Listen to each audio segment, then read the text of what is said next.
Okay, so good afternoon, ma'am and sir. So this is my data privacy policy brief for Central Mindanao University. And in this juncture, I will present to you two manual brief and let me know if there's anything else that you'd want to comment or any feedbacks in this policy brief. Now, to start with, so this brief is actually backed up by a legal basis, which is the Republic Act number 10173 of the Data Privacy Act of 2012. And this actually covers the universities, offices, colleges, departments, units, centers, laboratories, personals, and like everyone inside the university. And for this scope as well is, ang area na iyang ginahandlan is of course the student records, mga faculty grading, research activities, student affairs and discipline, health services, and CCTV and media use. So this policy brief is actually referenced also by the from the existing policy brief of CMU. So this is actually the improved or improvised one with some additional items based on the National Privacy Commission. So it is actually included here sa ato ang policy brief, and that's for the legal and the policy basis. Now, I also included here in the brief the definition of terms. So whenever they will encounter some of these terms in the policy brief, like for example, we have here the personal data, sensitive personal information, data subject processing. So all of it is defined here in our brief. And for the policy goals, so of course, the goals of this brief is to protect the students, the employee, the research, health, financial, disciplinary, and everyone that includes data or mga CCTV images or videos or images is actually included here, bali to protect the data or information of everyone. And of course, one of the goals as well is to standardize the parang guidelines na i-follow ng students, faculty, staff, and so on and so forth na mo involve sa CMU. And of course, gina-require po diri ang data inventory and privacy impact assessment. So it is included here in the brief na unsay mga mahitabo in case. So there's actually a guidelines as well for that here. And of course, this will strengthen the accountability by the defending responsibilities, kung unsay mga responsibilities ng mga offices ng data protection officer and yung mga admin as well. So para kabalo sila na, ay, mao ni sa itong mga scope, mao ni itong sundon, and so on. Now, here, it is also included ang ato ang mga possible solutions o mga rules.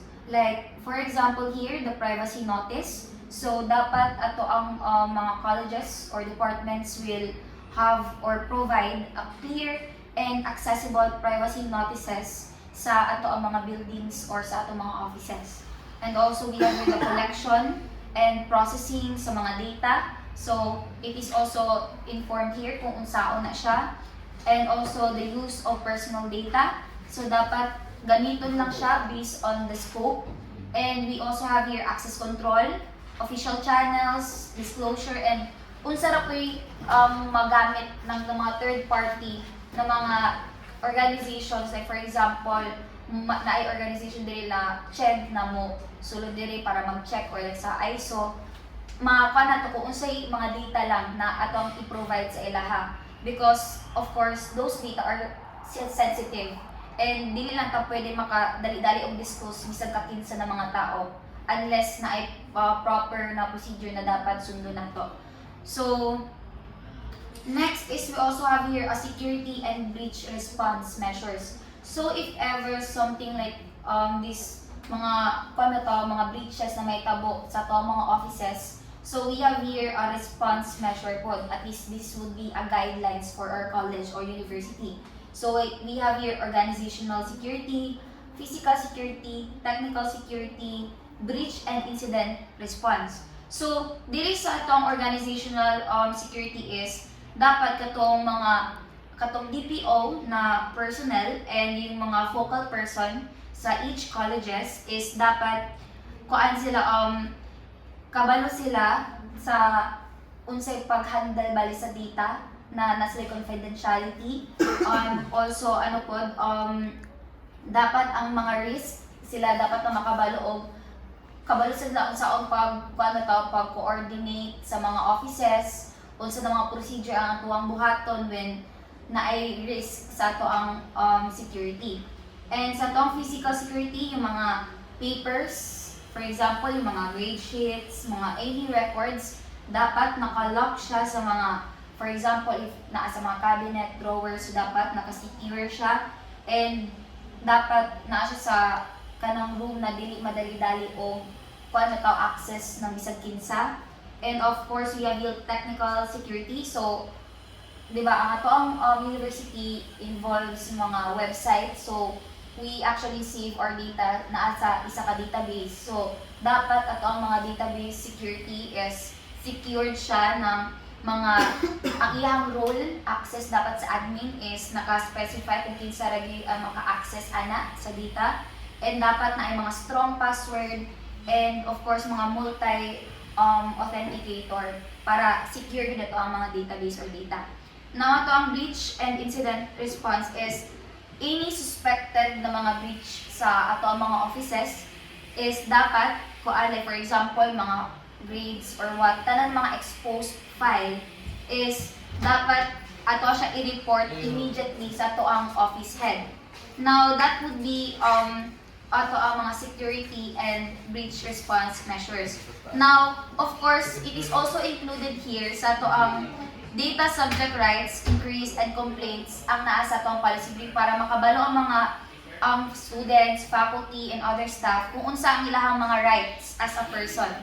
Now, napo diri ang ilang mga roles and responsibility o gi-include po napo diri ang mga training, mga awareness, and unsa na mga enforcement ang kinahanglan.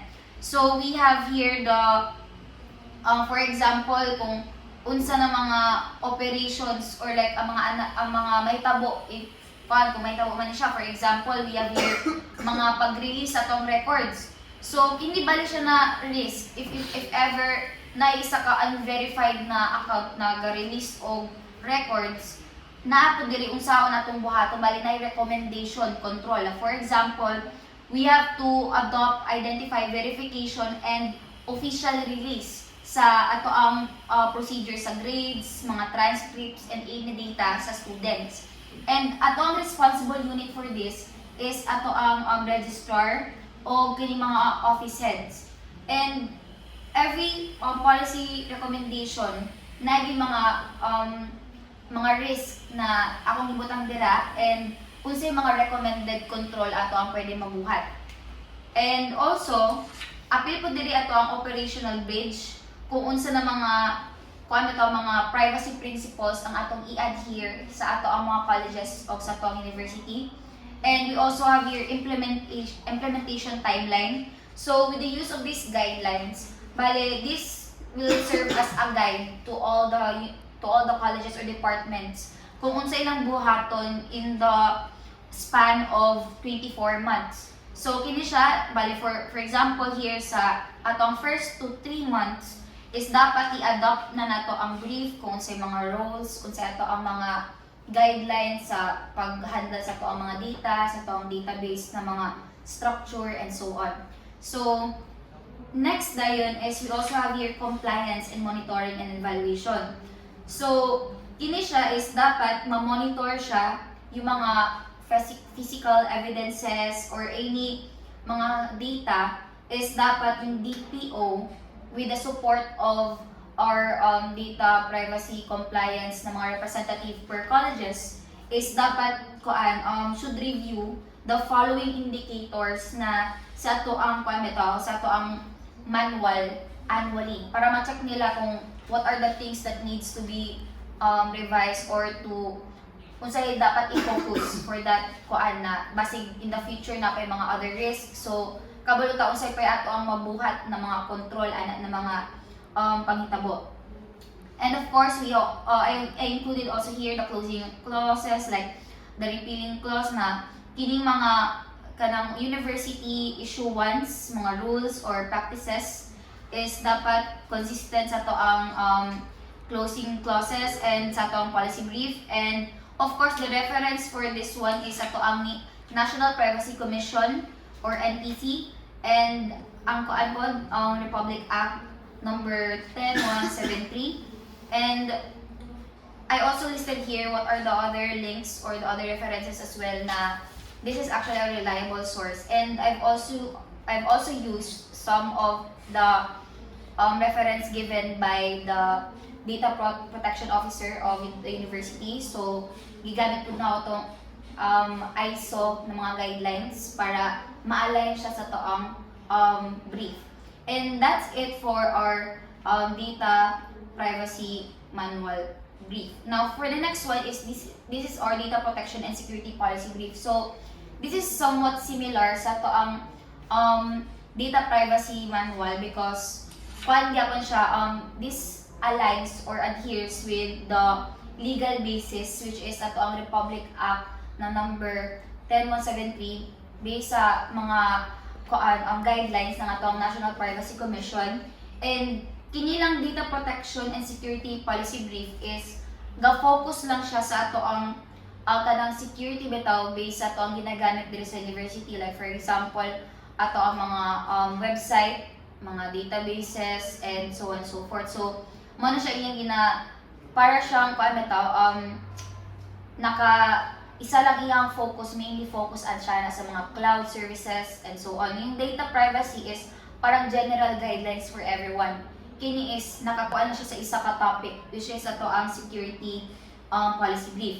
Now for this one, I have also included here the scope, mga unsa na mga academic scenarios ang gina-face sa ato ang university when like in terms of mga risk o mga dapat nila buhaton. Like for example, dapat yung mga students dili lang sila pataka og post na ilang grades online sa social media because bawal na siya. It is sensitive information, ilahang data. And of course, included then here ang atong definition of terms for their reference as well or guidance. And the principles of our data protection and security. So we have here the confidentiality, integrity, availability, accountability, and ato ang privilege, atong least privilege. Now, dapat diri include nato sa data protection and security policy ang ato ang mga solutions in terms of na risk na ato ang ma-face. So ako ang gi-include here ang data classification and handling. So this would be a guide for the offices as well. Napo diri ang collection, access, and use of personal data. So kinsa lang itong makakita bali sa mga, for example, transcript of records, kinsa lay unsaon pod ang iyang process, like kinsa ray makahatag og nga copy. So naka-specify po siya diri And ato pod organizational security measures. So kinsa tong gahandle lang sa ato ang admin bali na role sa mga databases or system. And we also have here the physical security measures and technical security measures. So for instance, bali sa ato ang database, bali na mo check na ang personal kung unsay pamaagi sa ato ang security. So ato ang database dapat kung kinsa may mo check dapat dili nila makita diretso bitaw ang mga data na for example names, katong mga email and so on. So dapat kanang mga data sa database is dapat naka-secured siya na dili siya madali-dali og basa. Like for example, butang ta dapat nakakuan siya murag gibberish bitaw siya para dili siya makuan murag naka-hash, yes, naka-hash bali siya para to protect the data. So para di siya madali og tan-aw bisag kinsa mo kadto sa office. So ang maka-access ra gid ana is katong admin na role na siya ay responsible for that. And of course, naapot kay guidelines for the detention, disposal of records, and protection. So ato ang mga grades, for example, naka-printa tas na yung mga mali. So dili naapot siya guide ani diri. For example, di na nato siya pwede ilabay na diretso. So dapat ipaagi pa nato siya shredder na para dili gid na to makita sa uban kung unsa to na document, labi na if it contains sensitive information. So that's for the retention, disposal, and records protection.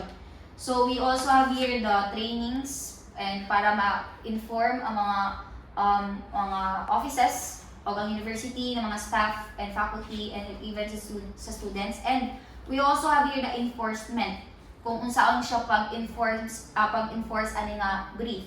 And ang kini napod ko i-include din na policy recommendation and operation. So with the span yapon of 24 months or 2 years, so natay guidelines diri unsaon nato ni siya pagbuhat. Like gina-specify nato diri, for example, unsa na mga milestone or actions. Like for example here sa first to 3 months if we adopt this policy brief, so dapat kini siya is ma-confirm ito ang role gyud ng atong data protection officer o katong mga ang offices, katong mga representative per offices. And kini siya is naka-specify siya each milestone per range of months or kining years. Now, for compliance, naapod tayo gina-include diri nga table na dapat yung data, for example, data inventory, dapat maka-indicate kung unsa na mga kuan ang needed ana siya or like unsa yung mga involved ana. And of course, we also have here the clauses of effectivity if ever this will be adopted. And of course, the reference for this is our kining atong National Privacy Commission or NPC, and we also have here added references. Based din kining data protection and security policy brief is also based on what the Office of the Digital Transformation na gina-provide nila sa kuan na draft na kato siya na papel, ako lang na siya gi-improve o ga-add din kung mga recommendation para ma-strengthen ba ato ang brief. So kining policy brief is like a shortened lang siya guidelines. Lahi ang bali ang manual kay murag dako na siya ang yang length sa yang information. Bali this will serve lang as a guideline brief for all the university personnel sa ato ang include po nato ang college. So that's it for my presentation. Thank you very very much for listening, moms and sirs. Thank you. And do you have any comments or feedbacks to our policy brief sa atong university? Thank you, sir. Well, I'm actually curious with the collection, and then for the reason why the data is being collected, and then where to store, and then how many days that a certain data should be stored in a database. Because I believe when you enter CMU, you will be you are obliged to attend a training regarding this one. Since before entering CMU, you are to show yourself in that training so that you will know what to include inside the form. And then I'm actually curious, what's new with this? What's the difference or the changes from the CMU policy brief to this one? Sige sir. So, ang changes lang na ako ang i-include is sa atong existing na policy brief is wala siya yung mga kuan bitaw ka ng recommendation na guidelines if ever a risk will happen. Will happen. Yes, and yung policy brief then is dili pa siya ingon ka informative, and I actually talked also with the DPO of the university. They said na kanang policy brief pwede pa na siya nato ma-improve, and yung sa data protection and security wala pa sila i-release ana nga manual. Ang ila pagdatag sa ako is ang draft na based na po sa ilahang na benchmark. So bali kini siya is based on the reference sa atong NPC and from the existing as well. So bali mas siya shorten, pero mas na siya mga additional guidelines for moto siya regarding sa pag-address sa mga risk, sa mga flow sa offices, and based on the data as well. So yung for example na ay mag-survey na mga kuan na andiri sa college, so they are actually bali di na-require po sila na dapat when they are going to have a survey, before gid sila mangayo og personal information, dapat naka-state based on the Data Privacy Act of 2012 na kung kana siya nga data para i-state nila og pila ka like months or years dapat ma-store ang data, and after that dapat kana siya na data is it's either i-delete na siya completely if dili na siya gamiton or kung saon pa man, and dapat i-state pod dito kung unsa iyahang bali mo siya purpose na paraahan siya gamiton para at least makabalo ang ato ang mga respondents ana. So sa to ang policy brief lang is more on ang guidelines on how to do it para at least ma-inform sila na hala kinahanglan din nato mabutang og ani sa to ang mga survey. Kay siguro na pay uban ng mga students na they just directly survey na wala sila kuan ba taon ng unsa nakahana unsa nilang data o na basig mag-leak punuhay unsa magamit lugar to, so dapat naka-state gid dito based on the Data Privacy Act of 2012. So ayun po, any feedback or what do you think of our ano po? Sige mo, ikaw na po no comments po? Well, it's actually good. It's because in CMU we only have that brief because parang 2 years ago I attended the training, and then parang ang nandun lang sa training was you have the authority to ask if ever you find a certain information being asked irrelevant for that purpose. And then which is actually good in your policy brief. And then what was the second book again? It's The about protection and security. so actually that protection, it's a quite straightforward approach, and then it's very parang futuristic for CMU. It's because the main problem here is the facility as to, let's say for example, these are grade sheets on our side. Even I can access, I can open it freely. But it's actually good that we have the policy as of today, even though we are still working with the actual facility where this data should be stored. Like we have the baseline on what to observe whenever something happened. Mapupod siya kung makita siya sa tanan. Yan yun po. Muna Muna akong akong ginasya ginasya siya kay gamay. Tapos inubo lang siya. Para mabasa siya sa tanan. Manual manggul. medyo Kapuyan kung nagbasa sa tanan. pero at least nakakompleto siya. Pero kini siya at least madali din siya scan po sa kuan. Mo nang ano na pud ko I actually coordinate with our data protection officer, this engineer Emil, and I actually have also presented this one to him, and mo pud yung di-address ko na kinahanglan na apod yung adi. So he will look into it kung sa iyang pwede ma-add po sa pang existing po para at least at ilahan na po din siya i-forward sa mga offices if ever ma-approve din po siya sa Office of the President and DPA. Malam po ito. Thank you po everyone, if none. Thank you so much. Thank you, ma'am. Thank you, ma. Tingnan na. Salamat kayo, ma'am!